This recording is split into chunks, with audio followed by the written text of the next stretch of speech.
I am Tom Kennedy. I'm currently president of Orthopedics Northwest in Yakima. And I'm going to try and paint a picture of what's happened to healthcare in Yakima. Just a little bit about myself. I was born and raised in Yakima and left to be educated and then returned to practice orthopedic surgery and raise a family here. We have great weather in Yakima and a lot of great outdoor activities are available within close proximity. It was a great place to grow up and it is a great place to raise a family. Since returning, I've observed a gradual and continuous major decline in the quality and quantity of good healthcare in the region. I feel very strongly Yakima healthcare can and should be better, and that is what the residents of the region want and deserve.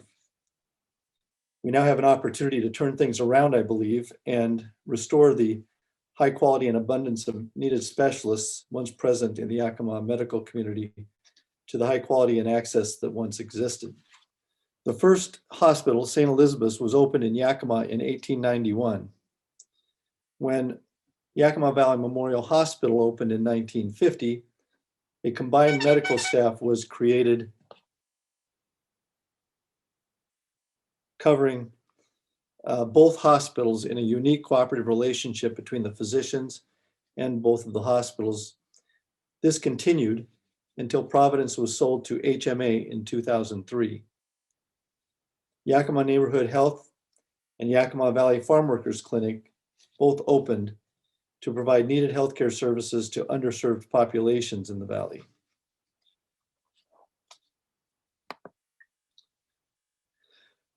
When I returned to Yakima in 1991, we had a plethora of specialists and really nothing that was left uncovered. At that time, we had 11 orthopedic surgeons. Today, even with all of the growth and because of the difficulty of bringing new people to town, we have 11.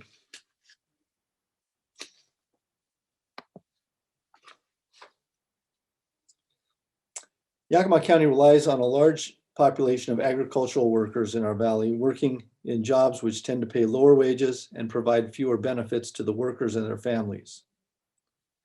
Yakima has tried and failed twice to become a port district, while both Pasco and Moses Lake have become port districts. This has resulted in businesses which pay higher wages and better benefits, opting to locate in the Tri-Cities and Moses Lake instead of Yakima.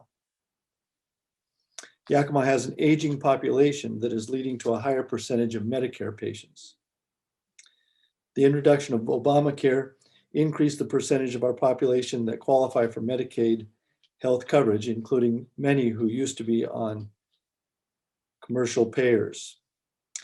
These factors are just a few of the reasons that the payer mix in Yakima has become one of the worst in the state and in the lower tier nationwide, resulting in a negative impact on the healthcare system here. It has become more difficult to recruit quality young physicians to locate and practice medicine in the valley. We have seen several specialty medical services become unavailable. We are experiencing an increase in outflow of patients traveling out of Yakima to receive the healthcare services they need. Many of these individuals are more likely to have commercial insurance and are more able to travel for their healthcare needs. For those patients relying on government assistance that are referred to the referral centers on the west side, they end up having to pay more out-of-pocket expenses. Having to refer patients to these centers for specialty care has cost Farm Workers Clinic millions of dollars each year.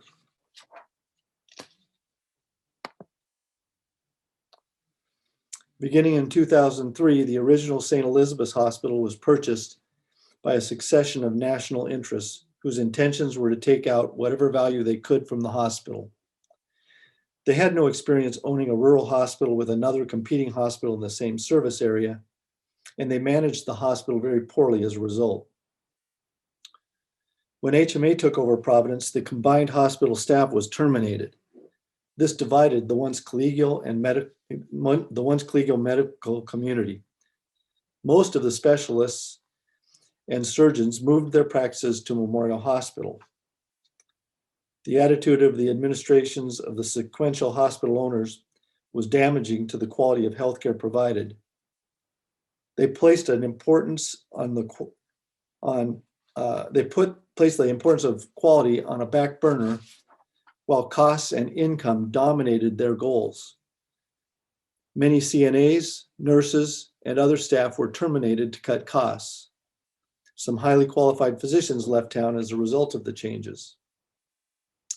Eventually, bad decisions and poor management resulted in the closure of the hospital by Astrea in January 2020. This resulted in Yakima being left with only one hospital and the closure of what was the first coronary care unit in the state.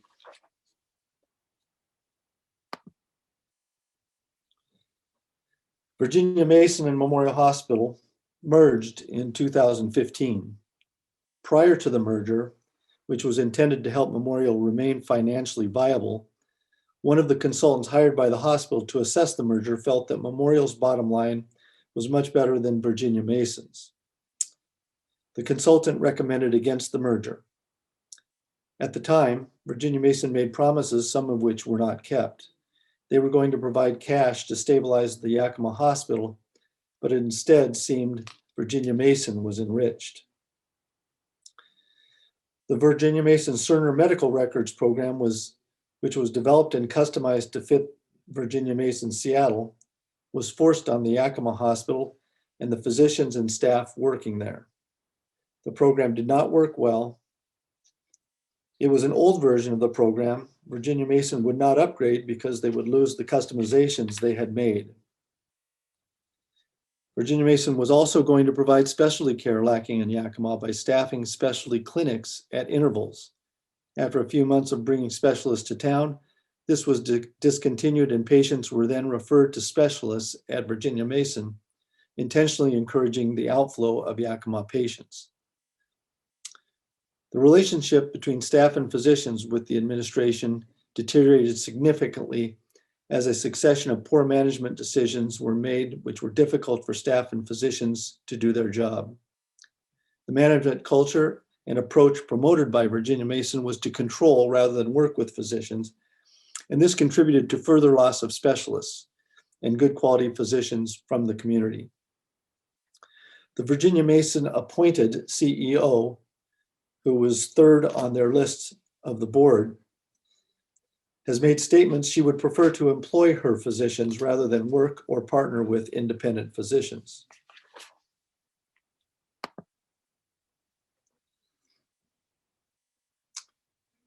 In 2015, Orthopedics Northwest entered into a professional services arrangement to partner with Virginia Mason Memorial and began the process to work toward a partnership in an off-site ambulatory surgery center. This process was started with the development of an orthopedic center of excellence in the surgery center at Virginia Mason Memorial. With COVID-19, this center was closed, when in fact, this type of separate outpatient facility is exactly what was recommended to care for ambulatory patients needing urgent surgical procedures during the pandemic. When the facility was eventually reopened, it was shared by all surgical specialties, and without discussion or negotiation, the Orthopedic Center of Excellence was canceled. 2 days before our PSA was to be renewed automatically for another 4 years, we were called into a meeting by the CEO of Virginia Mason Memorial, who informed us the PSA arrangement was being terminated. No discussion, no negotiation. Employment was offered to the physicians of Orthopedics Northwest with the intention of employing everyone and dissolving Orthopedics Northwest, or at least to employ some of them and divide the group. The cardiology group in town also had their PSA summarily terminated, and in their case, the hospital was successful in dividing the group. To the hospital's surprise, all Orthopedic Northwest physicians remain loyal to the group, and we all intend to remain independent and strong together. The treatment we have experienced by the management of the hospital since the takeover by Virginia Mason is not unique. Many of the employed physicians and other independent physicians are demoralized. Some of these physicians are seriously considering leaving Yakima, and others are considering retiring earlier than they had planned.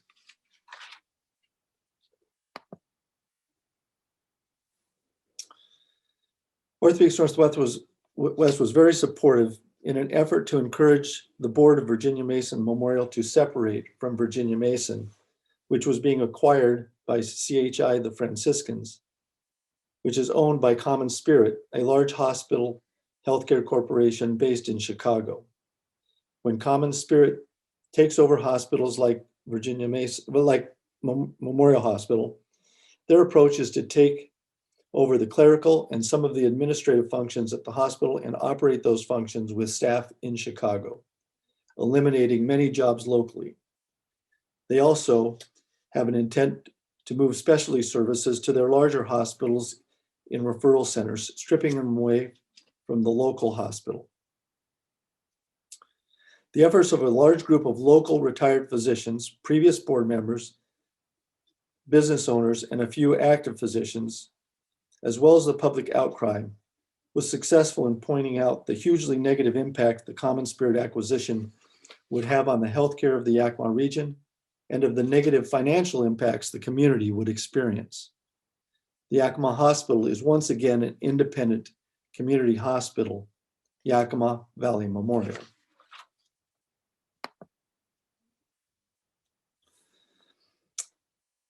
With all of this going on, a group of us, and this is my only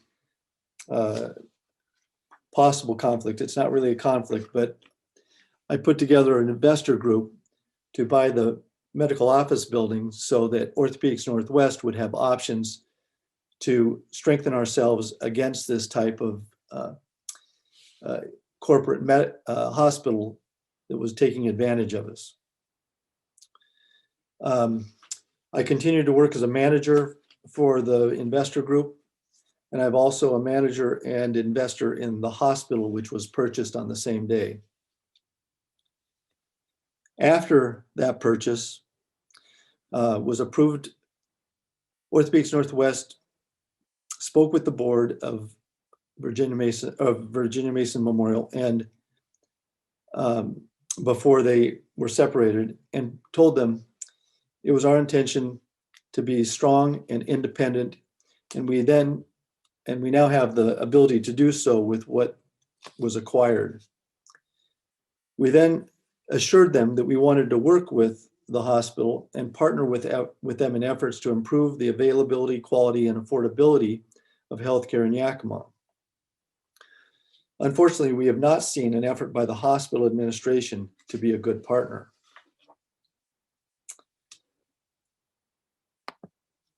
The attitude demonstrated by the management of Yakima Valley Memorial now has reinforced the need for Orthopedics Northwest to maintain self-determination and independence. The unique availability to relocate Orthopedics Northwest to the medical office building provides opportunities otherwise unavailable. The MOB includes enough room for us to grow, to bring in new orthopedic surgeons and specialists, to run our own ambulatory surgery center that can be utilized without the need of a CON. There's also enough space for other medical providers who would be valuable to the development of a comprehensive musculoskeletal center, potentially including internal medicine, cardiology, rheumatology, nutrition, pain management, physical medicine and rehabilitation, and physical therapy, to name a few. The acquisition of the MOB by a local investor group, including some of the members of ONW, has created opportunities available to us for independence. With ONW planning to be the anchor tenant in the MOB and take over the ambulatory surgery center, we are creating a situation where we will have the opportunity to perform a large percentage of our surgeries in our own ambulatory surgery center. With approximately 80% or more of the orthopedic surgeries performed in Yakima being amenable to treatment at lower cost, better outcomes, and more efficiently at an ambulatory surgery center,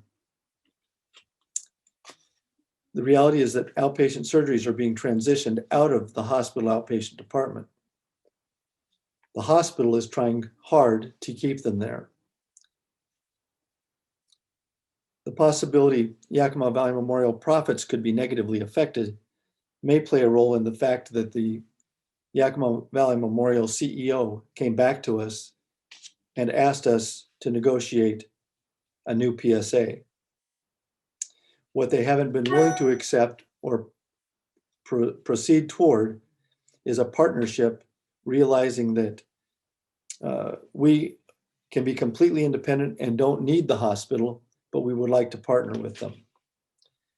They still want to try to control our practice and bully us.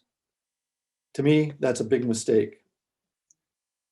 The hospital facility was also acquired as a result of the negotiations during the offer to purchase the MOB and is controlled by a separate set of investors.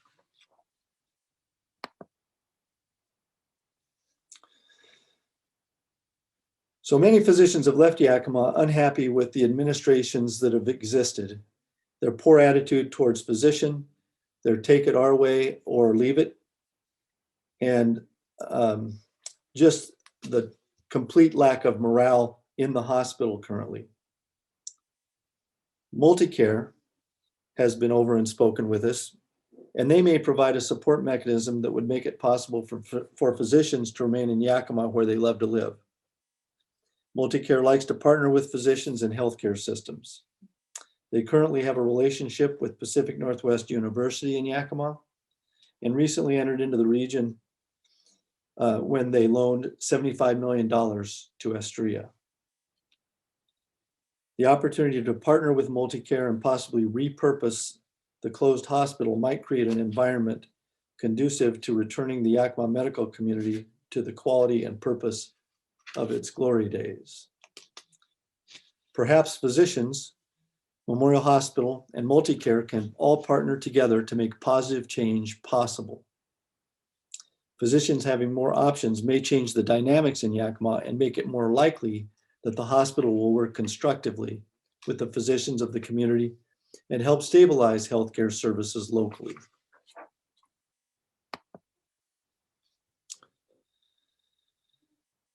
Yakima healthcare has entered into a time of great dangers, but also one with tremendous possibilities. The result will depend on individuals in positions of influence making good decisions. This will require individuals to put aside their own interests in some cases and to work towards improving the local healthcare for the Yakima community and the region. Yakima healthcare is not as full service as it once was. We took our eyes off the ball and slowly we have lost services to the large healthcare providers on the west side. It is now time to restore our healthcare environment to provide what our community needs and deserves and stop the transfer of our responsibilities to other facilities.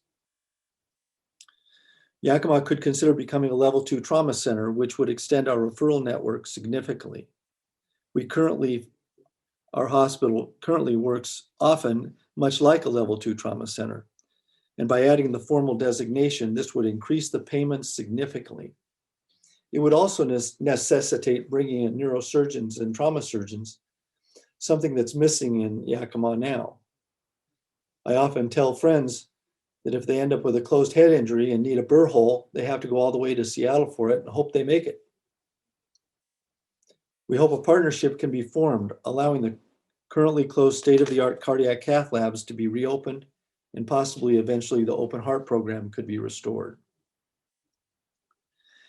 It will be important for Yakima Valley Memorial Hospital to learn to work with physicians, to be willing to develop true partnerships and give up on the notion of dictating how physicians will manage their own practices.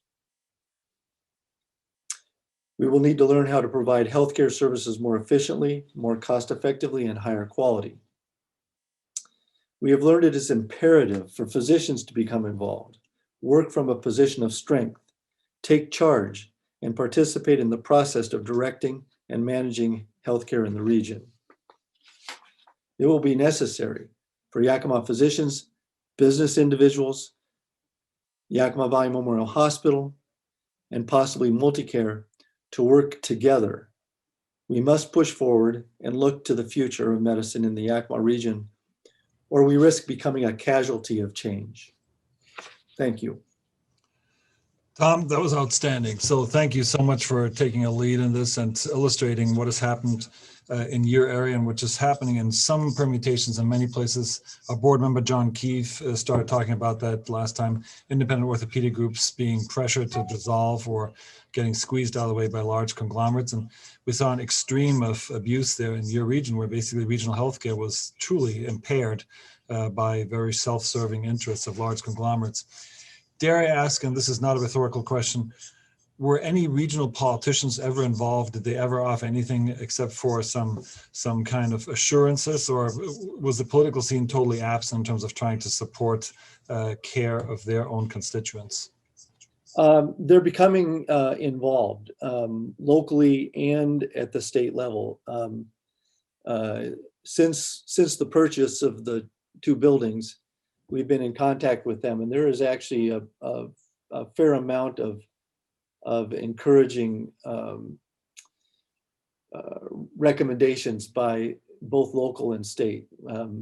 Potentially help with tax deferments, and whether obtaining new licenses that we may need, or CONs for the heart program has been discussed.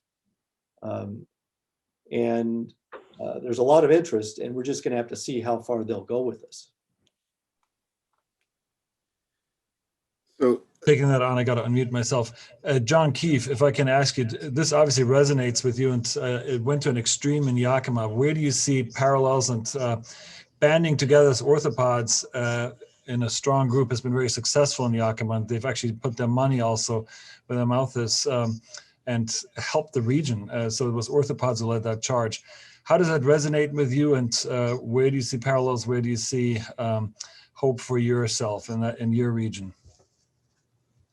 Well, I think we've dealt with some of the same, basically it's the same issues. It's a slightly different community. I think there's just more of us, and our group is big, but the other hospitals here have been able to employ physician groups, which is, fortunately you guys all stick together. There's not a competing orthopedic group in town. As we have multi-care orthopedic groups, and we have Providence orthopedic groups. So we're more than they are, but they have they own the hospital. So I mean, I think what you said, Tom, is you guys got beat up a lot more than we have, but we always are prepared to deal with the same sorts of issues you have. And I think you've done a great job maintaining the, care and access for your patients, which I think is the bottom line. So we'll have to close this section in a second, but this is a huge topic that I've started to see.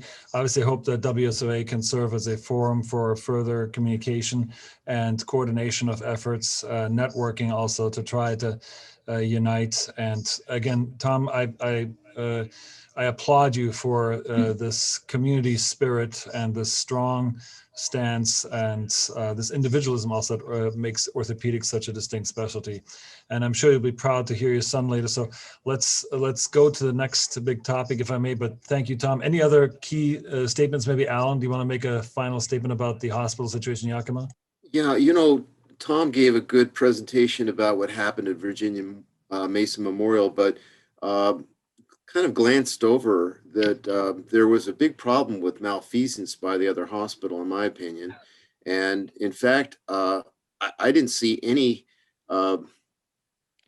legislative interest in it at all. I think it was a perfect storm of COVID, blame on poor payer mix, a conversion from one EHR to another that led to a drop off in revenue for Astrea. But Astrea mismanaged their business, and I counted about 40 doctors leaving just because they were terminated on 1 or 2 days notice in the beginning of January of 2020. My whole department, except for me, was essentially terminated. So a lot of the loss in Yakima wasn't necessarily the responsibility of Virginia Mason and what they did, but what Astrea didn't do properly. And it's going to be a long time, in my opinion, before this community recovers. And I think that if the other hospital has a chance to open, I think there's an opportunity to re-energize or reinvent medicine in Yakima. I would like to see the medical school take over the hospital with maybe Multicare's help and create a university hospital and really reestablish a complex medical presence in the community with multi-specialty support, because I don't think Virginia Mason, well, I don't think Memorial is going to be able to do it on its own.